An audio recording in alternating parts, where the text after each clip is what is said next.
It's he makes true. me angry. I can't. No, Backlund's super ego, super dick. And I'll be straight. Look, you had to have celebrated when Nash beat him in 8 seconds. Again, on the cutting room floor. If you look at me right now, look, take the head off. I mean, come on. I think it's a self-hate, if we're being real about it. Like, if you guys all said, who's the wrestler that Dave looks like the most, you'd all say, like, Bob Backlund. That's what I said Hercules. Yeah, it's Hercules Hernandez. It's Hercules Hernandez. That's very nice of you, but he did not. You do have Backlund-esque qualities, actually, Dave. That's right. Well, just because they're ginger. And I don't like it. I don't like any of it. It's just, I think it's a self-hate at this point. Oh my God.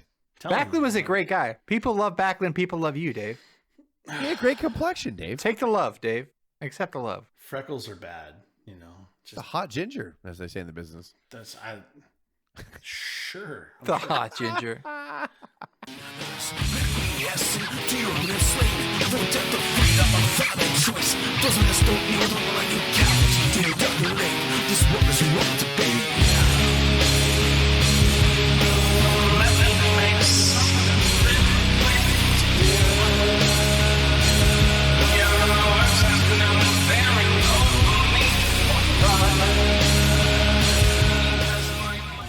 What's up, guys? Our wrestling podcast back at you with another episode. This is Dave Vicious along with Jess, the Total Package, Craig, the British Bulldog, Joe, and Cuz are out this week bringing you our perspective on the world of professional wrestling.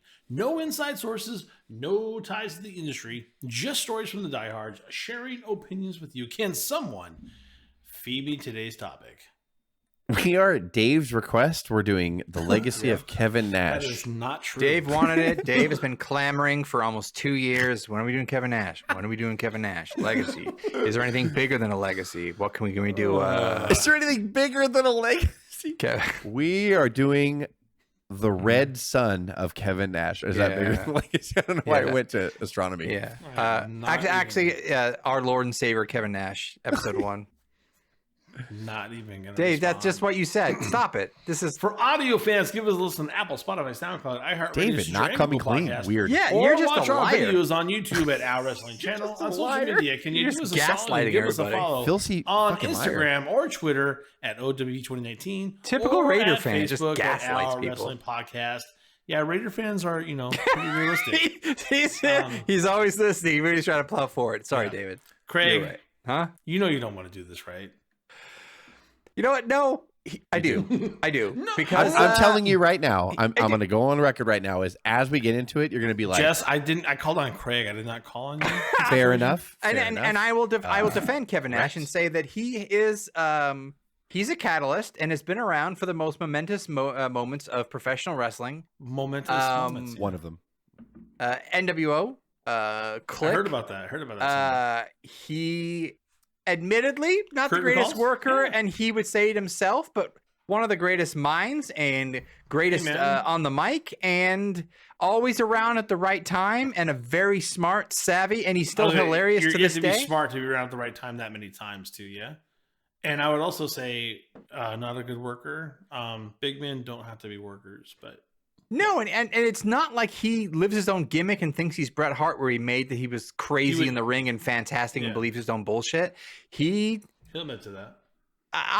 The older I get, the more I love Kevin Nash, and the fact that he is around the biggest boom of wrestling in the 90s. He was a huge part of it and stayed around for a long, long time, and had the book and has a lot of stories and made a lot of friends and a lot of influence.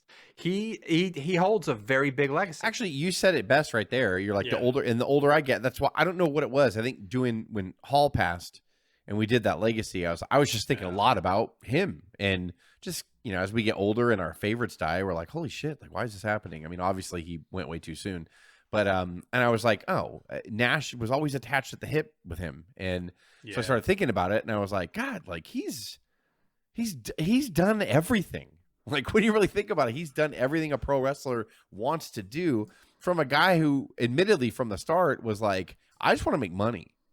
I'm not like, I wasn't born in my dad's basement. He's never shied away from what his ambitions were. Yeah, he exactly what's on his mind. He's like, I wasn't born in my dad's basement like Brett. I wasn't brought up in a wrestling family. I didn't, do amateur wrestling and then this is the natural progression or whatever. He was like, no, he's like, we'll get into it. Once he got out of his basketball career, he's like, well, how much money can I make doing that wrestling shit? And that was it. Like, he learned that craft. He learned how to be good on the mic, and there you go. Well, let's jump right into it. Kevin Nash was born on July 9th of 1959 to a devout Christian family. You're a liar, David.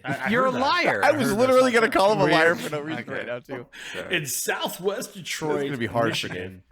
Nash's father, Robert, died of a heart He's attack. from Nebraska, you son of a bitch. Nash's father is still alive, you stupid. No, sorry. But no, seriously, Nash's father did die of a heart attack on April 4th, 1968 at 36 years old. Yeah. Oh, my God. Which, according to one of the documentaries, like that's why he lives his life to the fullest kind of every day, and he did what he did, what drove him. So sometimes moments like that. Nash was only 8 when his dad died. He was only 8 years old. Yeah. So you want to like even before, I know we're going to zip right ahead here, but like everything that Nash did from Division I athlete to professional basketball player to working for the military, it seemed like he was in the military. That's crazy. Like that's pretty cool. Yeah, with all that hair, yeah, they let him keep it. No, that's not true. That's not true. Like every pitcher has the longest hair. I'm like, how'd you get away with that? Yeah, because I said so. Because I'm 7 feet tall. I don't know. Nash enlisted in his U.S. Army and was assigned to the 202nd Military Police Company in Gießen, West Germany. He served in a secure NATO facility for 2 years. Now we get into the juicy stuff. Or is it? Pro Wrestling Beginnings? I'm going to go ahead and say he started a strip club. Dave, is that right? No. He did. After the Army, he did. He was working for a strip club for a while. He was like the bouncer at the door. Yeah, but he didn't start that. We're going to start those wrestling beginnings. He decided to train as a professional wrestler. Nash made his WCW debut on September 5th, 1990 at Clash of Champions 12. God damn it, that was an easy one. Bullshit. Of the tag team. You tried. He said his first match was on national TV. That was probably that. Yeah. And you imagine doing that on your very first match, national TV? Yeah, Clash of the Champions? Well, imagine even that. And on top of it, your name is a tag team of the Master Blasters. Oh, they were so terrible. God damn it. Teamed in there by the two big, huge, strong men. Look at that! Double shoulder block. Leg grapevine. Steel and iron. The Master Blasters with a victory. Here iron, steel, the Master Blasters. They were so fucking bad. Just when you come up with a name like that, you've got nowhere to go. You're just Nash was super green and looked awful, but his partner was even worse. And I think they switched out. I think there was 2 different partners for him in the Master Blaster. Well, when you're Master Blasters, there's not a lot of effort put into it. So just switch it out. But both of his partners were terrible. It just sounds like a Nintendo game in the late 80s. It really does. Master Blasters, Blasters, like Contra, Master Blasters, Ninja Contra. Gaiden, Master Blasters, it all fits. Yeah. Tyson's Punch-Out. All good. He would go on to become several other characters that did not get over, such as the Master Blaster. He was the Master Blaster. Oh, he was the Master Blaster. After both his partners kind of didn't work out, they're like, we're going to double down the on Master this. Blaster. You're going to be the Master Blaster. You know what? You know what doesn't work about this? The fact that there's 2 blasters. There needs to be one blaster. You're the I don't even think Master it's that. Blaster. You know what I envision? I envision like Dusty and a bunch of other guys booking out baby. at a poker table, like with a stogie in their mouth. They're just like, fuck it, just make it one Master Blaster. I Nash gotta walks get by here. and they're Get like, the fuck out of here. They're all, hey, Nash, how you doing? You know what? One is the way to go. One Master Blaster. They just finished listening to One is the Loneliest Number. They're like, one Master Blaster. Yeah. I will say, like, along the line, it doesn't seem like Kevin Nash he never gave a lot of shits about what his gimmick was. He's like, okay, this is not going to work, but okay. Like he kind of rolled with everything that was thrown at him. Did he ever say no? Stuck. I don't think it doesn't sound like it. Not until later. Honestly, at this point though in his career, why would you? I'm just trying to get paid. You're working for WCW at the point, even though at this point in the early '90s they were a distant second. It doesn't matter. But you know where I really think they almost had it. I mean, they were super close. Oz, baby. They were like, ain't no multiple Master Blasters. Ain't no 2 Master Blasters. The one Master Blaster is you. You're the Blaster. Yeah, no. Why don't you do that? We're just gonna go Blast. Oz. We're gonna do Oz. It's gonna be good. Stupid Jim Herd. And Oz, by the way, is in our archives. If you want to talk about gimmicks What was it? Gimmick? It wasn't Overhyped gimmicks that and failed gimmicks. Overhyped and failed gimmicks. Oz is in the archives. It's awful, but take a look at it. And also Vinny Vegas. He was Vinny Vegas. So, well, you're going to get on to why Vinny Vegas was Vinny significant. Vegas for 3 years. Yeah, that does catch the eye of a certain Shawn Michaels, you know. Yeah, but and I just want to say that, like, if that was supposedly a homage to the Steve Martin movie My Blue Heaven, it was nothing like Steve Martin's character in My Blue Heaven. So people keep saying that, and Vinny Vegas was not Steve Martin in My Blue Heaven. Like a stretch, yeah. But every single video out there I don't think says Nash like, had any say in it. I think they were just like, "What? We don't." He's 7 feet. He's 300 pounds. We got to use him. Let's just let's do like a gambler Vinny Vegas guy. Like you're a Vegas gambler. Like that's there's no My Blue Heaven. Like just stupid. And he had suspenders on, and it was dumb. However, if you have to pick any of those gimmicks, the Master Blaster, Oz, or Vinny Vegas, I think he was probably the most comfortable as Vinny Vegas at that point because he could do stupid shit. And like what Dave just said, Michaels, they watched WCW because like they wanted to see who they could like poach, like take over. So like I guess he was watching him. He was doing a promo on like one of the syndicated shows, like WCW Worldwide or something. And this Vinny Vegas guy comes on, and Shawn Michaels started laughing. The rest is literally history. Like honestly, literally history. He made his WWF fuel that makes the truck go. Diesel fuel. Diesel. He made his debut at a house show on June 6, 1993, by assisting Michaels in defeating Marty Jannetty. Man, that's a big win over Marty Jannetty for the WWF Intercontinental Championship.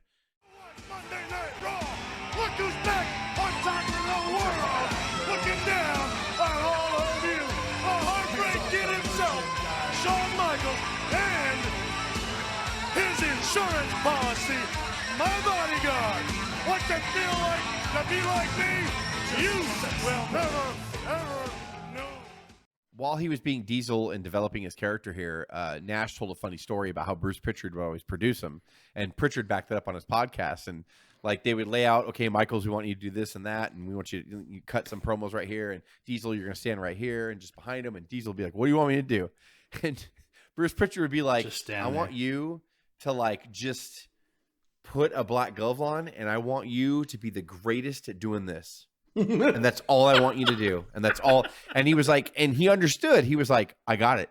And he's like, that's all. I don't want you to talk. I don't want you to do anything. Stand behind Michaels and literally put your black glove on and just do this.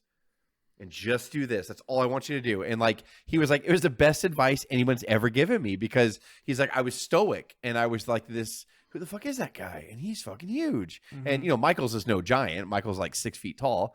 So, like, you know, Kevin Nash, 7 feet, an entire foot taller than him, 300 pounds, just standing behind him with sunglasses on and a black vest and everything. And it just worked. Like, out of all, you know, they put Sherry with Michaels. They've tried other combinations. And, like, with Diesel, it just clicked. I think because he liked Diesel personally. And when Diesel made him laugh, I think Sean's like, well, cool, I can connect. That's my heater.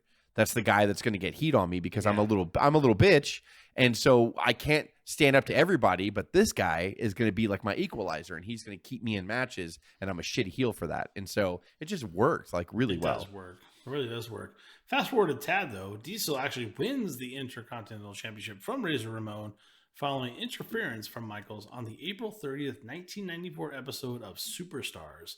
Of all places, that's where you get your first title. Interesting. I didn't know he had the IC title, by the way. Yeah, and he beat Ramon. I remember when it happened, and like the crowd kind of like, even though it's a syndicated show and they edited it heavily, like they popped big, and it was like as a fan, even I was like, dude, like they're making new stars because in '94 that was the New Generation era. Hogan at this point, what did you say? April 30th hadn't quite started for WCW yet, but they were trying. This is when Bischoff was trying to close. Yeah, Bischoff was trying to usher people over, and like a huge buyout was going to happen on Bischoff's part with Hogan and Savage and all those guys.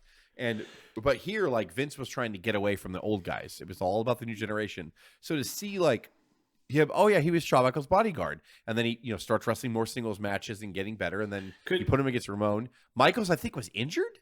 I think at this point, but he was always around in. Sean? He was always around in though that like was he injured though? Back into it. And look, there's no turnbuckle. That was raw steel in the back of Razor Ramon. Michaels removed the turnbuckle pad. Oh no, a jackknife. Razor Ramon's been jackknifed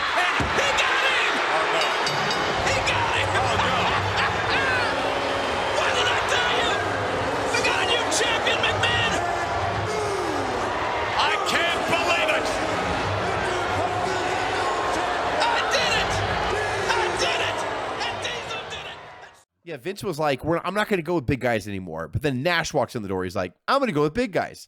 You know what I mean? Like Vince can't lay off that. Like he just so Nash in a weird way was sort of a detriment to the foundation they were kind of laying the after Hogan era. It's a really good point.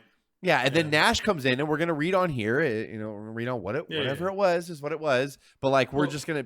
Vince had it. He couldn't lay off it. He was like, dude, I finally found my Hogan. To your point, Jess. I mean, the duo of Diesel and Michaels defeated the Head Shrinkers to win the WWF Tag Team Championship on August. So they were stacking Nash here. They were just like, Nash okay, is a double champion. He's IC champion and he's tag team champion. Let's stack them. Let's get the fans used to seeing gold on his waist and around his shoulders, and that's all it was. I mean, Michaels just happened to be there at the time. Yeah. Diesel did lose the IC title back to Ramon the following night at SummerSlam in 1994 in August. Which was another good match. You know, I didn't put a lot of notes on that. That was a really good match. And I think that was Nash's first, like, big-time pay-per-view match. We talked about him winning the IC title on the syndicated show. He never really had, like, he was actually dismissed early on in the famous... A massive transition between syndication and pay-per-view and cable TV. Like, we're on the cusp of everything's changing, and no one knows it yet. The official in the ring. 1, 2, oh! Powerbomb tap. No!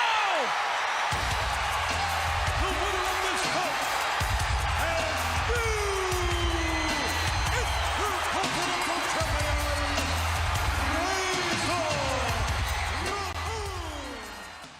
Yeah. We had no idea back here. We had no idea. And Raw was a thing already here in 94. And so for SummerSlam, you have Shawn Michaels and Hall telling Nash, this is what we're going to do.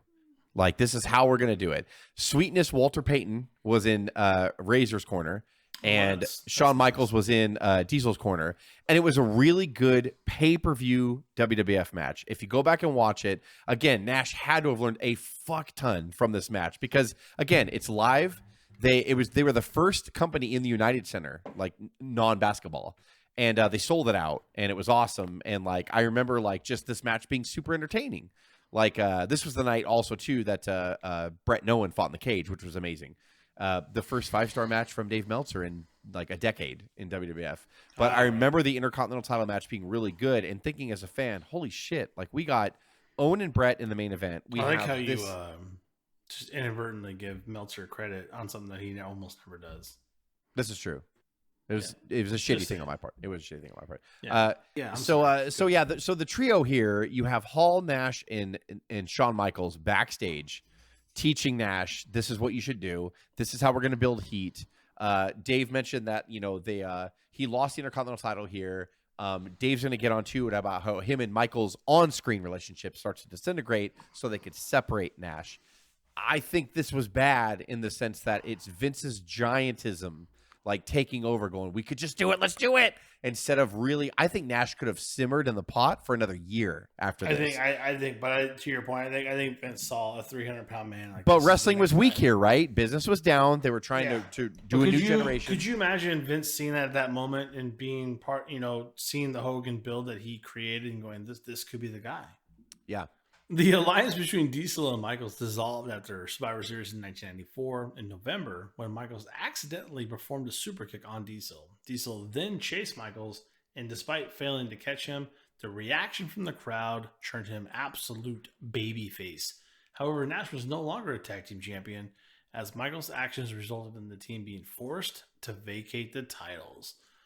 On November 26, 1994, Diesel faced Bob Backlund. Everything's fine. Everything's fine. There's a stain on this time, and it's Bob Backlund. It's like I don't know how to describe it. I feel like the desperation is so clear here to bring. It's not. It wasn't even that. He was a transitional champion by design. No, don't start that, Jess. Like, no, it's true. How do you pull Bob Backlund out of retirement at this point? Well, I see what you're saying on that. It's a totally different topic. But I find it ironic because Bob Backlund was champion for like 5 years. Then he gets Hogan, and he's like, I got to get the belt on Hogan. So the Sheik beats him out of nowhere. Sheik was only champion for like a month or 2 months. Total transition. Hogan beats him. Bob Backlund now is used as the guy who beats Brett and then is champion for days, like literal days. Literally days. And then Nash beats him. I just find it kind of poetic that Backlund, who was defeated by the last transitional champion, and an then 8-second squash. And by the way, the fireworks show for that on a house show is like absolutely spectacular, Dave. No, it's depressing. Oh, go back and look at the video. Well, just it defined the era, did it not? Play it here, and we'll let all 9 viewers decide. And it defined the era, did it not? Yeah. No. Yeah. Okay. The bell rings and Diesel, the 7-foot monster, seizes the opportunity. What a boot to the midsection. And then from there, Bob Backlund, Jackknife to the canvas. Diesel, the cover. And in a record-setting 8 seconds, Diesel becomes the new World Wrestling Federation champion. The celebration was on. But Nash on April 2nd on WrestleMania 11, accompanied by ringside actress Pamela Anderson, who was supposed to valet for Michaels, defeated Michaels Pamela defeated Michaels, or did Diesel? Diesel. Well, Pamela might have. So make but that clear. Defeated Michaels to retain the title. After the match, he left the ring with both Pamela Anderson and Michaels' replacement for her, Jenny McCarthy. So let's think about it. He wins the world title at a house show at Madison Square Garden, November the 26th, 1994. And then he's main eventing WrestleMania on April 2nd of 1995, just mere a few months apart. Hey, Jess. Jess. We're going to put the title on you. All right. And he drinks his wine. That's really it. And Diesel now with Shawn Michaels in. Yeah. Jackknife. Can he cover it? 1, 2, yeah.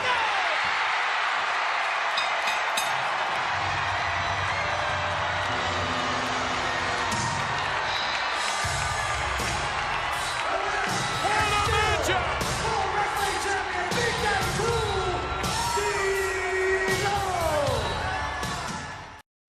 I don't know if Vince had wine. I heard like Diesel tells the story here. Drinks his protein shake. I won't have it exactly right, but he was called into Vince's house and he fell asleep on the couch because it been a long week. I don't know. He's like, "Hey, pal." Is that really what you read? Is that how you found out? No, I watched a video years ago, and he's like, "Yeah, we're." And Diesel was like, "Yeah, we're gonna put the title on you." He's like, "Okay." It was that simple. Yeah, but think about it too. I'm not trying, just very low, like enough energy to get through the day. How but, do you could sleep anywhere? In a weird way, though, in the short time that you've been in the company, and you have Hall and Michaels, who are obviously the brains trying to teach this green giant how to work in there. How does he go back to his best friends and go? They're all, how did the meeting with Vince go? Are they going to get another IC title run or something? And he's like, I'm gonna beat Backlund at the Garden for the world title. How do you tell Shawn Michaels and Scott Hall that? And they're like, well, what the fuck do we gotta do? Like they're probably just like, holy shit. Like it's kind of, since we're doing the legacy, let's think about it from Nash's point of view. That's pretty fucking intense. Like you have to go tell your two best friends that are clearly better than you, that are, especially Hall. Like, so you're gonna go Broadway, or how are you gonna go 60 minutes back? He's like, no, I'm gonna do like 8 seconds. I'm gonna beat him in 8 seconds. Hogan and Sheik did. Nash was put in a boring. We're not even on page 2 at this point. It's fine. Everything's fine right now. We're on page 2. It's fine. Against Psycho Sid throughout the summer of 1995, the two headlined the first ever In Your House pay-per-view. So bad. So the only reason why I put this in here is because like you start, he beats Backlund. Okay, shocking. And now you have this new world champion. I want to say he took on Bret Hart at at Royal Rumble of 95. It went to like a no contest. You don't have that in your notes. I know, but I'm painting the picture. Then he goes right into WrestleMania and defends against Shawn Michaels in a great match. Then Vince is like, okay, he's ready. It's like, well, I mean, you put him against every fucking like big name that you had, like, and you kind of had schmosh finishes. Is he really ready? He's ready to take on Psycho Sid. And like their matches were so fucking awful. Like they did headline the first In Your House. They were awful. And Dave is also going to get to the second awful phase of King Mabel, my favorite. He faces King Mabel at SummerSlam '95 in one of the worst matches I've ever seen. It's fucking awful. I'm not saying Mabel was easy to work with either. I'm just going to read what Jess wrote. The fans poked their own eyes out with spoons during the match. I'm pretty sure it's factual evidence. I'm just going to say we have a thread going, and I jokingly may said, have to go to the microfiche on that, but I'm going to find out. I jokingly said over text, we don't have to watch Kevin Nash matches for this, do we? And then Joe responded, start with Mabel versus Diesel and you're good. There it is. Yeah. He did. He did. It's really bad. From WWF champion. What's he doing? A clothesline. A minute to cover. 1, 2. Yes!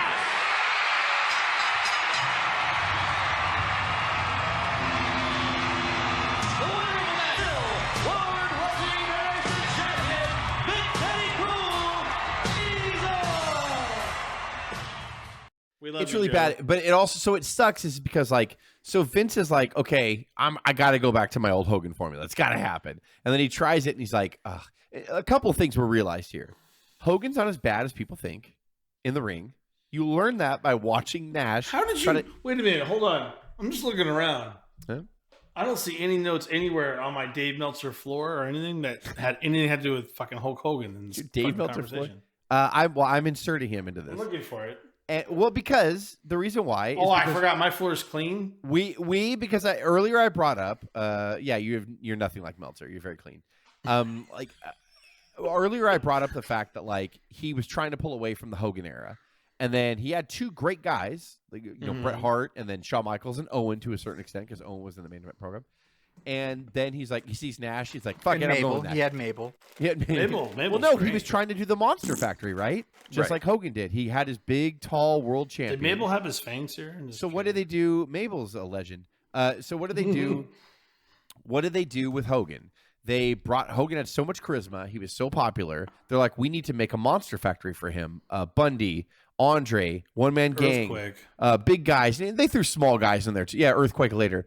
They threw small guys in there too, like Savage and Henning later and stuff like that. But I mean, still, it was always like Hogan beat the big monsters. Kamala, like he slammed them and beat them. That's what he did. So Vince saw that. The first part of his reign was going good because he was in there against people like Taker, Brett, and Shawn. And then when he pulls them away from those people. Sure. Yeah, when he's like, oh, I got my new Hogan. And then he pulls him away from them. He's like, let's put him against Sid. Well, that shit sucks. Oops. Then let's put him against Mabel. Well, that shit sucks. None of those guys are ring generals. Hogan was much better in the sense that if you put Hogan in there with Mabel, he would have drew just like he did with Kamala, just like he did with all the other guys. I mean, I'm talking about Hogan in his prime. Like, it just Nash didn't have it because he wasn't equipped for it and he wasn't groomed for it. Vince saw a big guy. Simpler matches too in simpler times back then. Right. Agreed. And to your point, Jess, by the time Hogan, like Vince had a hold of Hogan, he had so much AWA and other items under his belt. Also, very good point. That Nash did not have. Yeah, Piss break, boss. He had those lessons. Piss break, like all that stuff. Like if you got Andre under your belt, then you got some. You're right. No, that's a very good point. Hogan he did Japan under his belt. He had AWA under his belt. I get it. He had Andre. But to defend you, Jess, but you're right. Charisma wise, more to my point. It's more to my point where like Vince he didn't appreciate that. No. So Vince just saw Nash. He's like, I did it. No. Yes. I can do it again with Nash, but you can't. He didn't have the charisma as Hogan. I didn't do anything. Like he wasn't Hogan. No, you did not. Because did you see Mabel at SummerSlam? I haven't had a chance to. Oh my God! Like he watches the match. We have to change it up. Let's go back to Bret Hart. Get me a tape. Ironically, and up to this point, you're gonna read it here. This was Nash's greatest match up to this point. This was a good match. What? November 1995, when he was defeated by Bret Hart at Survivor Series. Following the loss, Diesel did attack Hart, but this was, as Jess said, a pretty decent match. I wonder why. And here, not to stall us, I know we've been stalling for a while, but like Nash the next night on Raw came out and did the real Diesel's back or whatever, and it's a very promo that people don't talk about, and it's been spoken a lot with interviews with Hall and Nash, and even Michaels has said it on some, and even X-Pac, was like they were pushing in the back to Vince to get a little bit more edgier. They were trying to change it. They knew something needed to change. And I'm not trying to give them, because I know we can shit on the clique and they've did a lot of bullshit political stuff that shouldn't have done. But at the same time, they were telling Vince, like, we got to be more edgy. So I guess Vince was like, do whatever you want to do. Like, drop the title to Brett. Let's get the title back on Brett. What do you want to do? I want to be, he didn't say these words, but Nash was like, I want to be a tweener. I want to be like a guy that's not heel or face. I want to be kind of edgy. And that speech that he gave, that promo afterwards, where he's like, I'm back. The old Diesel's back. You know, the guy that used to blah, blah, blah. The guy that you saw for the past year kissing babies and stuff like that. No, that's not me. And like, it was really cool because he kind of shit on his bad title run because he knew it. He felt it. He was like, dude, it didn't work. And Diesel was champion for it's over. It's over now. You might as well shit on it. Yeah. Well, yeah, and Diesel was champion for a year, and so it just didn't work out. So he's like, you know what? The old Diesel's back, and he kind of.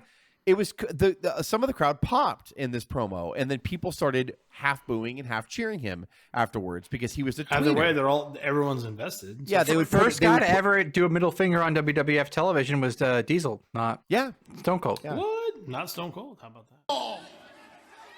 After I won the title, 24 hours later, I'm up in Titan Tower with the marketing suits, the merchandising suits. Hey, Diesel. We need you to smile a little bit.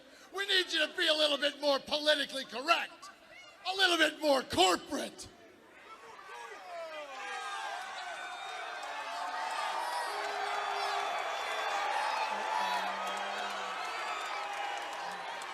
Well, baby, what you saw last night was the tip of the iceberg.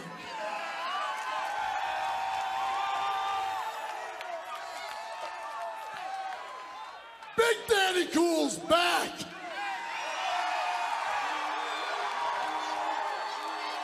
That same guy you saw in Providence at the Royal Rumble a couple of years ago.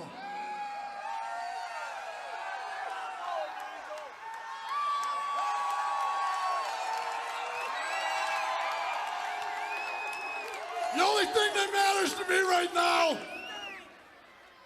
is my family, my friends. That includes you, Shawn Michaels.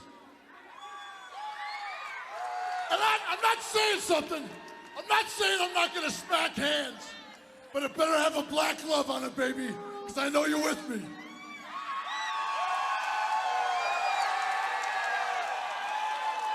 Whether you like me, love me, or hate me, hey, that's the way it's gonna be. I'm back. Then you started kind of seeing that Nash was actually really good on the mic, and he was the Diesel that was a little bit more quick-witted. He was heelish and everything. So I liked this era of Diesel.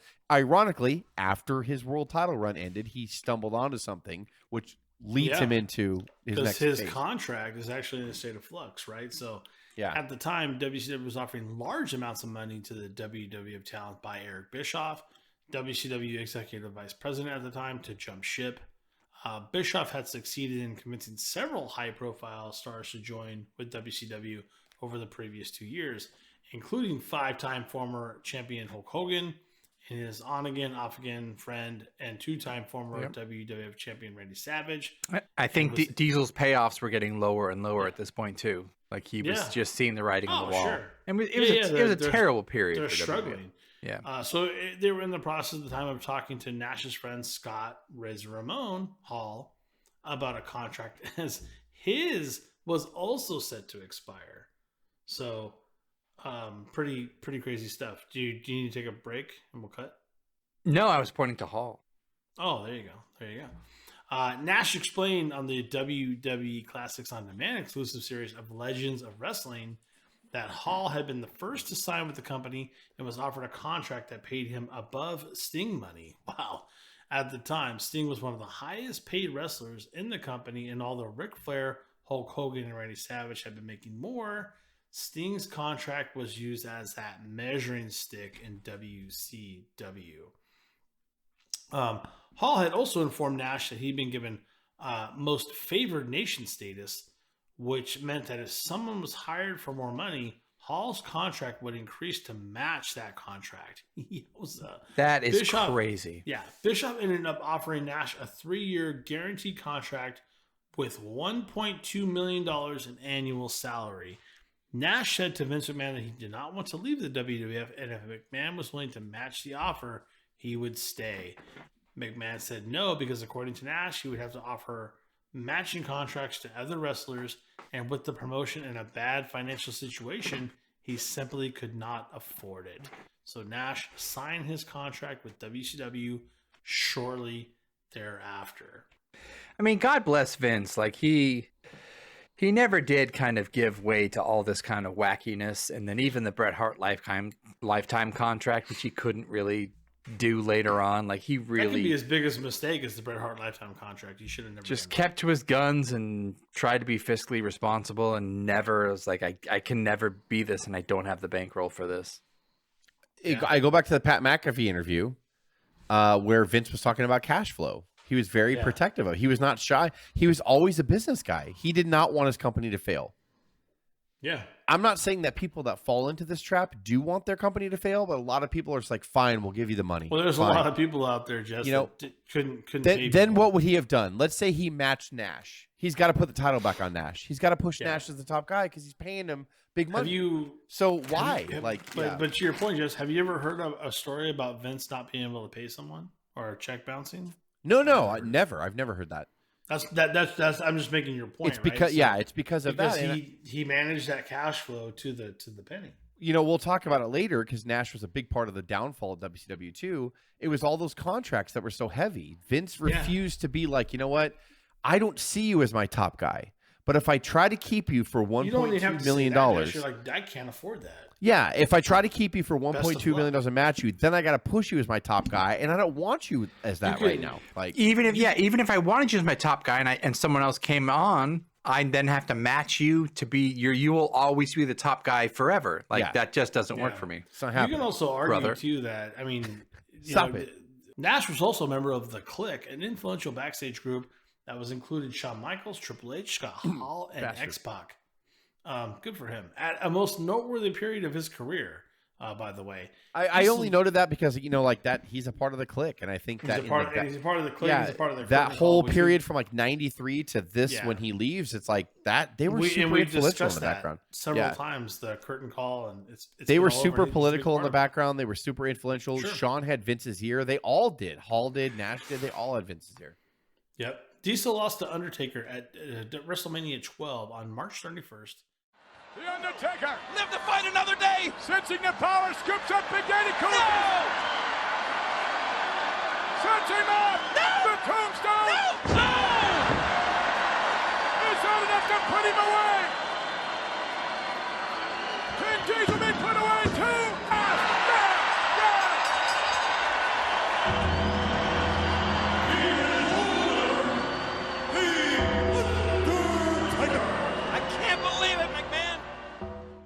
Afterwards, he finally turned heel and went on a feud with Shawn Michaels once again after he turned on him at Madison Square Garden at a live event there. His last televised WWF appearance until 2002. Wow. It's interesting. You lose to Michaels and you go back on a run with Shawn. Very protective, in my opinion. But anyway, Diesel then challenged Michaels for the WWF Championship at In Your House, Good Friends, Better Enemies, on April 28th in a losing effort. That's the longest title I've ever heard for her. Michaels!